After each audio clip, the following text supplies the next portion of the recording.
प्यारे देशवासियों, नमस्कार।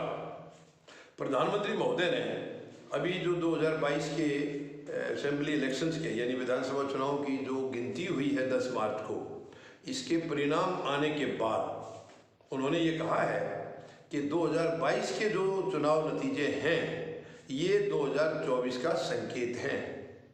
तो मैं ये साफ तौर पर प्रधानमंत्री महोदय को कहना चाहूँगा, आप गलत फहमी में बिल्कुल नहीं रहना।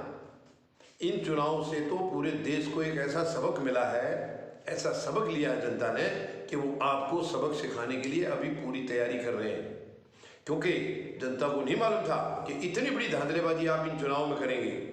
ये चुनाव किसी से छिपा नहीं है, केवल आपकी आत्मा, आपकी अंतरात्मा ये तो नहीं कहेगी, लेकिन बाकी दुनिया ने देख लिया है ये तमाशा कि चुनाव के दौरान जो परफॉर्मेंस चल रहा था, कैसा चल रहा था, उसके बावजूद यानी आप कहीं भी नजर नहीं आ रहे थे, उसके बावजूद आपका एक दिन पहले, 2 दिन पहले ये एग्जिट पोल आता है, आपका प्लांट किया हुआ और ख़रीदा हुआ जो 20 करोड़ का सौदा हुआ है, वो ख़रीदा हुआ एग्जिट पोल आपके सामने मतलब जनता को इन्होंने प्रस्तुत किया, केवल ये दिखाने के लिए, जनता एक परसेप्शन बनाने के लिए, क्योंकि जो सेटिंग आपने कर रखी है मशीनों के अंदर वो आपका रिजल्ट आना है। उससे पहले ये दिखाने के लिए कि नहीं, देखिए जो सर्वे होता है, एग्जिट पोल जो होता है, वो तो जनता के इंक्वायरी के बाद होता है, जनता से पूछने के बाद। लेकिन वो जनता से पूछना कुछ नहीं था, वो केवल सेटिंग थी, केवल सेटिंग था, प्लांट किया हुआ था, सारा हिसाब किताब प्लांट किया हुआ था। और उसके आधार पर मीडिया ने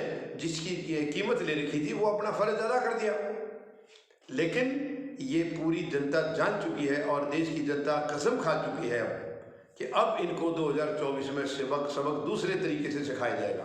आपकी ईवीएम भी बंद कराई जाएंगी प्रधानमंत्री महोदय, ईवीएम मशीन को बैन किया जाएगा हर हालत में, ताकि आप ये हरकत दोबारा ना कर सकें। ईवीएम को बैन किया जाएगा और इसके बाद जनता ने जो करना है वो करना। जनता ने तो अभी भी किया है, लेकिन अफसोस कि जनता की बात चली कहाँ, क्योंकि आपकी मशीनें हावी थी इसके ऊपर, आपकी जो गलत नीतियाँ उसकी हावी थी, आपकी जो गलत इंटेंशन थी वो हावी थी देश के सिस्टम के ऊपर, देश के प्रजातंत्र के ऊपर। ये दुर्भाग्यपूर्ण स्थिति है, बहुत ही दुर्भाग्यपूर्ण स्थिति है। भारत दुनिया का सबसे बड़ा लोकतांत्रिक देश है और वहाँ पर ऐसी अलोकतांत्रिक हरकत करना ये देश कभी आपको माफ़ नहीं करेगा प्रधानमंत्री महोदय, कभी माफ़ नहीं करेगा। रही बात 2024 की, आप भूल जाए। पहली बात तो अभी इनके लिए भी हमने लड़ाई छोड़ी नहीं है, हम लड़ाई लड़ेंगे इसके लिए। ये परिणाम ऐसे क्यों आए, जबकि ऐसा कोई माहौल नहीं था पूरे चुनाव के दौरान, ऐसा कोई माहौल नहीं था। ये केवल मिली भगत से सारा हुआ है। और किस किस की मिली भगत है ये देश पूरा जान गया है, सब जान गए हैं कि मिली भगत किस किस की थी। अब ये सबके सामने आ चुका है कि इस पार्टी को बेदखल करने के लिए यानी यहाँ से भगाने के लिए क्या करना है।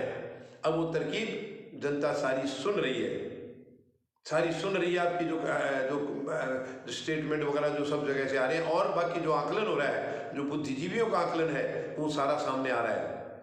उसके बेस पर आप ये बिल्कुल भूल जाएं कि आप 2024 में कुछ करके दिखाएंगे।